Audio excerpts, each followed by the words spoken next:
Tout le plaisir est le mien de vous retrouver sur les antennes de la radio-télévision Top Benji. Mesdames et messieurs, c'est l'heure de votre édition d'information, la principale de la soirée. Soyez la bienvenue et bon confort d'écoute à tous.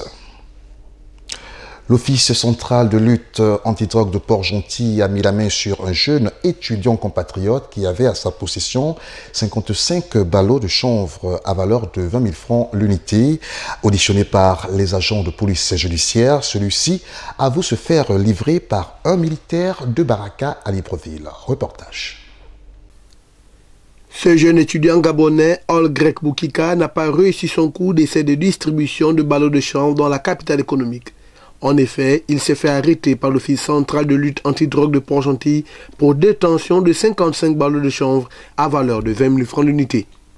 Des produits illicites en provenance de Libreville. Je m'appelle Boukika Algrek.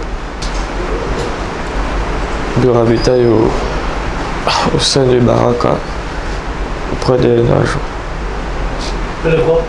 Près d'un agent. J'ai une moitié, dit dans l'autre moitié, c'est pas pour moi.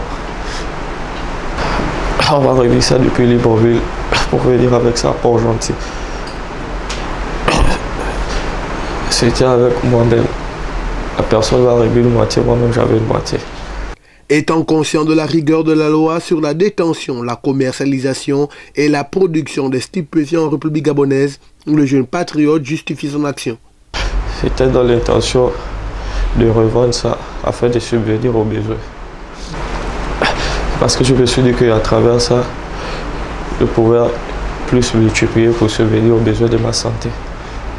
Vendre des produits illicites pour subvenir à ses besoins, notamment se soigner, cet argument ne disgrâce pas Olgrek Boukika de se soustraire au caractère coercitif de la loi pénale.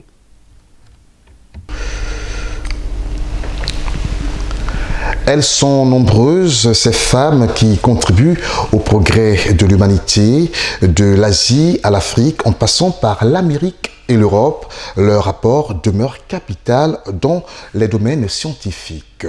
Notre rédaction vous propose la découverte de quelques-unes entre elles. On regarde. La célébration de la femme n'est que le 8 mars de chaque année. En effet, son rôle à travers le temps et l'espace a marqué à jamais le progrès de l'humanité que d'aucuns ignorent. Revenir ici sur cette problématique impliquerait la citation des femmes figures de proue que beaucoup ne connaissent pas, mais qui ont fait bouger les choses dans l'environnement scientifique. Il s'agit de Barbara McClintock, la pionnière de la cytogénique, c'est-à-dire l'étude de la génétique au sein de la cellule. Du primatologue, ethnologue et anthropologiste britannique Jane Goodall, qui a consacré sa vie à l'étude des chimpanzés et publié de nombreux travaux qui ont transformé la vision que les hommes se font des primates et des animaux en général. Par ailleurs, on peut également citer la grande primatologue Diane Fossey, qui fut la première à montrer un possible contact paisible entre un gorille sauvage et un humain. L'on peut citer également Marie Curie, qui a découvert le principe de radioactivité avec son mari, et la physicienne sino-américaine Chien Chung-Yu, spécialiste de physique nucléaire. Denis Oteremi, avec ses travaux nombreux, puissants et variés, concernant l'algèbre, notamment la théorie des groupes, celle des anneaux et l'algèbre non commutative. En Afrique, il existe aussi des femmes scientistes à qui on doit aujourd'hui le progrès de l'humanité. Parmi elles, l'on est tenté de citer l'ingénieure égyptienne Chérion Elagroudi, alchimiste des déchets, la biologiste éthiopienne Ségéné Kélémou, qui a trouvé la façon de rendre les plantes fourragènes plus résistantes aux maladies et aux changements climatiques, et à la doyenne des femmes gabonaises dans le domaine des sciences, technologies, ingénierie et mathématiques, STM. 32 conteneurs contenant du Kevazingo ont été saisis le 6 mars dernier à Libreville et de ce fait, une enquête a été ouverte par les services compétents. On regarde tout ça dans cet élément signé de Tanguy Ohama de la radio-télévision Nazareth. Après avoir découvert plus de 5000 m3 de Kevazingo transformés au port à bois d'Ovendo, aujourd'hui les menaces et intimidations prennent le dessus de l'enquête lancée par les services compétents. Plus d'une trentaine de conteneurs remplis de cette espèce protégée ont été saisis le 6 mars dernier sur le site de la société 3C Transit par les agents de douane. Depuis plusieurs semaines, Des contrôles et investigations relatives aux espèces animales et végétales menacées d'interdiction sont organisés dans tout le Gabon. Le premier contrôle effectué le 28 février 2019 par l'équipe mixte des agents de douane, des eaux-forêts, de l'Agence nationale des parcs nationaux et de la police judiciaire avec l'appui de l'organisation non gouvernementale Conservation Justice avait permis de découvrir une importante quantité de ce bois précieux dans l'entrepôt de la Société internationale chinoise. Le Padouk et le Koumé, en aquariste, ont été également découverts au site de la Société 3C Transit. C'est plus de 300 conteneurs déjà prêts à l'export qui sont entredéposés sur le site de la Société 3C Transit. 30 conteneurs remplis exclusivement du Kevazingo transformé et d'autres en forme d'aquaris ont été également découverts au cours de cette opération d'inspection. À ce jour, on estime donc plus de 5000 m3 de bois transformé de Kevazingo prêts à être exportés en toute illégalité. Cette énorme quantité représente plusieurs milliards de francs CFA. Alors que certaines langues se délient, d'autres veulent faire obstacle à cette opération. Quelles sont donc les éventuelles complicités autour de ce produit de contrebande? Selon notre source, des intimidations judiciaires et des menaces à l'endroit de l'équipe de cette mission et surtout à l'égard des agents de douane veulent ralentir l'élan de cette grande opération. Le procureur de la République, présent régulièrement sur le lieu, a rappelé qu'aucune action de quelle nature que ce soit ne doit faire obstacle à cette enquête. À ce jour, plusieurs personnes ont été interpellées, notamment un haut cadre de contrôle des eaux-forêts du port d'Ovendo et 2 ressortissants chinois qui travaillent pour SBG Superbois du Gabon et 3C Transit, sans oublier le directeur provincial des eaux-forêts de l'Est-Hier. Affaire à suivre. Nous poursuivons cette édition d'information avec ces personnes qui ont été menacées de déguerpissement dans le quartier Marseille 2, dans la commune d'Akanda. Ces personnes étaient à l'Agence nationale de l'urbanisme, des travaux topographiques et du cadastre pour manifester leur opposition et dénoncer ce qu'ils considèrent comme une injustice. Voyons tout ça dans cet élément signé d'Armand Evamba de la radio-télévision Nazareth. Les habitants du quartier Marseille 2, dans le premier arrondissement de la commune d'Akanda, menacés de déguerpissement, étaient à l'unité C pour manifester leur opposition et dénoncer ce qu'ils pensent être une injustice. L'objectif de notre rencontre ici, au niveau de l'UTC, ce matin, c'est pour déposer une lettre de protestation contre certaines choses qui se font dans nos administrations dont nous ne sommes pas d'accord du tout. L'entreprise Kaby BTP, qui a obtenu un titre foncier en 2015. Alors que parmi nous, il y a des gens qui habitent les lieux, même avant les indépendances. Et avant la NUTC, il y avait des administrations qui s'occupaient bien du foncier au Gabon. Et dont nous avons introduit des demandes foncières dans ces administrations-là. Et parmi nous, il y a d'autres qui ont eu même des arrêtés définitifs. Mais à notre grande surprise, un matin, c'est Kaby qui vient nous brandir son titre foncier. Comme quoi il a obtenu un titre foncier sur les terres où nous résidons. Au jour d'aujourd'hui, nous nous rapprochons de nos administrations pour au moins en savoir plus, sinon mieux. Pourquoi il y a 2 poids 2 mesures dans ces administrations? Certains parmi eux sont installés à Marseille 2 depuis plus de 50 ans et détiennent des documents délivrés à la fois par l'ANUTTC ainsi que par l'administration en charge du foncier avant la création de cette agence, ont affirmé les habitants de Marseille 2 qui souhaitent que le ministère de l'Urbanisme tranche en leur faveur.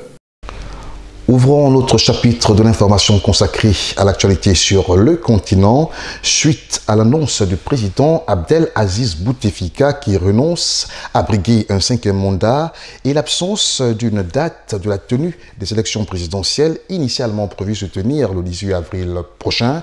Une transition sera mise en place dès le 2 avril prochain pour gérer les affaires du pays. On fait le point dans cet élément signé d'Africa 24.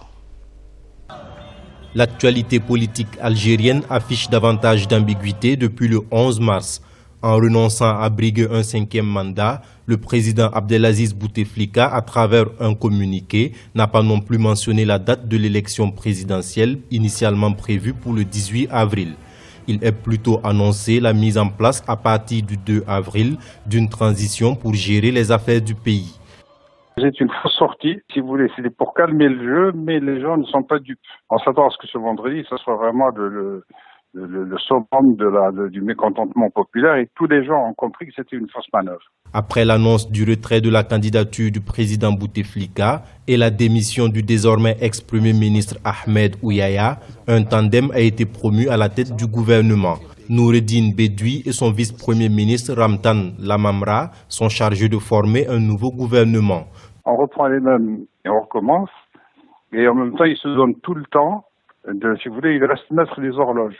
Et ça, les gens l'ont bien compris. Donc, si vous voulez, c'est un coup d'épée dans l'eau. Les gens sont déçus, mais ça leur donne plus de courage encore pour continuer à revendiquer plus de liberté, surtout la disparition de l'équipe de Bouteflika. Si la décision du président Abdelaziz Bouteflika est vue comme une victoire pour certains, d'autres ne perdent pas de vue que l'Algérie, pour des années encore, pourrait encore être dirigée par le même système.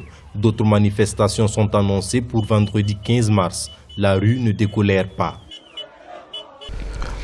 Renouvellement des assemblées provinciales en République démocratique du Congo, c'est finalement le parti cher à l'ex-président Joseph Kabila, le Front commun pour le Congo, qui rafle la grande partie des sièges en emportant 22 bureaux définitifs sur les 24 existants. On fait le point dans cet élément signé d'Africa 24. En République démocratique du Congo, le Front commun pour le Congo s'étaille la part du lion aux élections des bureaux définitifs des assemblées provinciales. La famille politique de l'ex-chef de l'État Joseph Kabila rafle la présidence de 22 sur les 24 bureaux définitifs des assemblées provinciales à l'issue des élections organisées le 11 et 12 mars par la centrale électorale. Donc ça signifie que le FCC dispose des moyens de pression des plus à exercer sur le chef de l'État, parce qu'en vertu de la Constitution, il y a un partage des compétences entre le pouvoir central et les pouvoirs des provinces. Avec ces résultats, d'aucuns ne doutent pas de la victoire du FCC lors des élections des gouverneurs et sénateurs prévues respectivement les 15 et 26 mars 2019.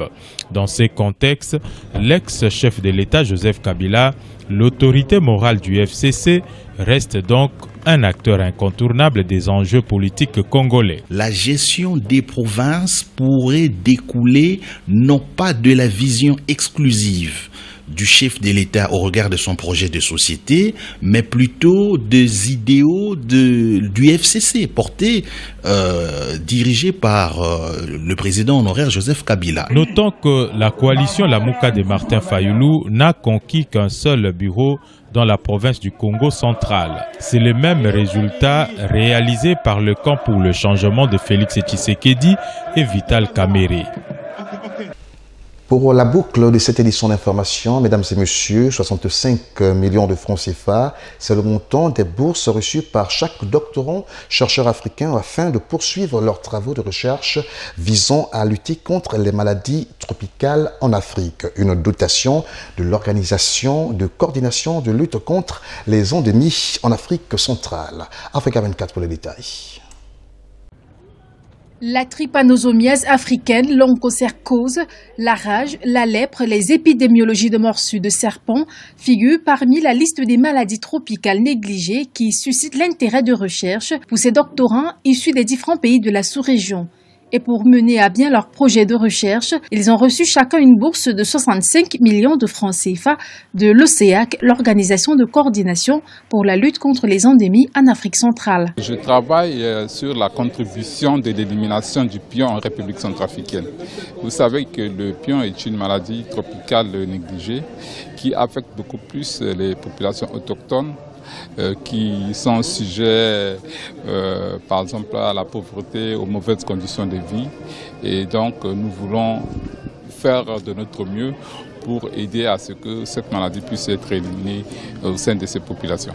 Pendant 3 ans, ces doctorants-chercheurs sont appelés à proposer des moyens de lutte efficaces pour l'élimination, voire l'éradication des maladies tropicales négligées dans la sous-région Afrique centrale. Par exemple, l'onchocercose, dans certains pays, ça fait 15 ans qu'on distribue l'ivermectine et le niveau d'endécimité reste encore élevé. Les gens se posent la question, qu'est-ce qui se passe? C'est par exemple une question qu'un chercheur peut aborder afin d'apporter la réponse à ceux qui font la mise en œuvre pour dire, bon voilà, il y a telle question qu'on ne peut pas, on a la réponse, on va maintenant corriger. Rappelons que les maladies tropicales négligées sont des parasitoses transmises par des insectes ou propagées par l'eau, le sol ou l'air contaminé. Et selon l'Organisation mondiale de la santé, 40% des personnes en Afrique sont affectées par ces maladies. Nous voici arrivés au terme de notre édition d'information que j'ai eu le plaisir de vous présenter. M'accompagner à la réalisation, Castro Tubozo. Veuillez recevoir le remerciement de l'ensemble de la rédaction qui se joignent à moi pour vous souhaiter de passer également des excellents moments en compagnie des programmes de la radio-télévision Top Benji. L'information se poursuit sur notre page YouTube Top Benji, Gabon officiel. À très bientôt.